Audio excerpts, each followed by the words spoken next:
many of these did you forge? None. I didn't forge any of them, I swear. So you actually have two separate receipts saying the same thing? Yes. I didn't even realize it. Where are they? I sent it to her. Can we put up my iPad, please? This is the initial receipt, correct? Yes.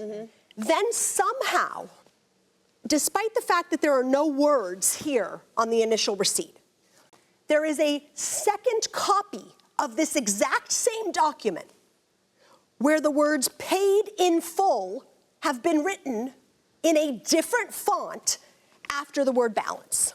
There's no way that that's how these two gentlemen did that. There's no way. That's what I found in my husband's truck.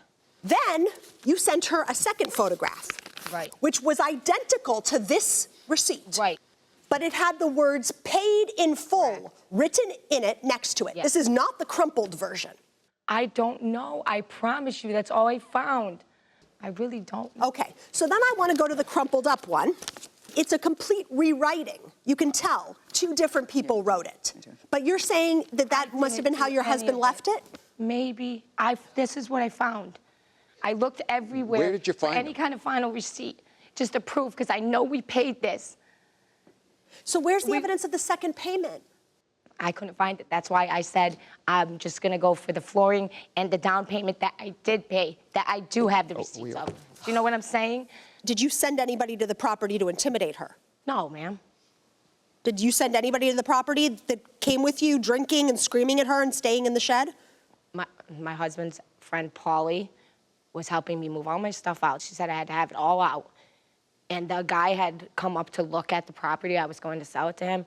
She told that guy it's hers. She's not selling it for 5, she's selling it for 10. And I was trying to have my stuff moved out and keep Polly there until I could get to court so she wouldn't sell it from So you had a guy squat there so that you had a guy squatting. I pay lot rent. stay there but paying lot rent. Yeah, so you sent somebody to stay on her property. Right, to make sure she didn't sell it.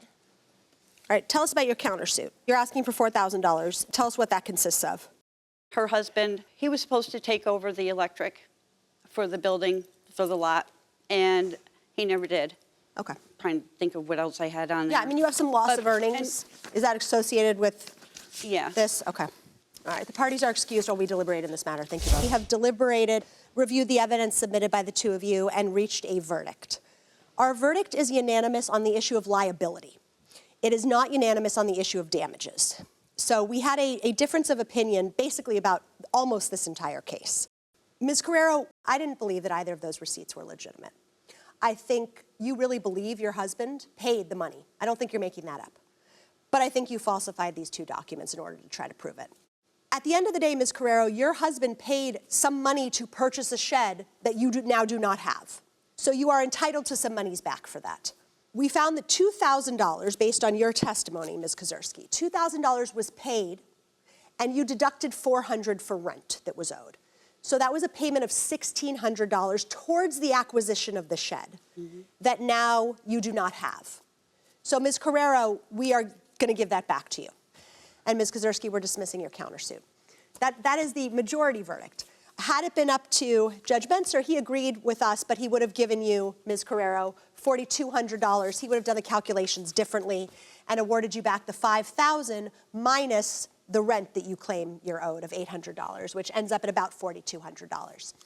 So with that dissent in mind, majority rules in this court, verdict is in favor of the plaintiff for the amount of $1,600, and we wish you both the best.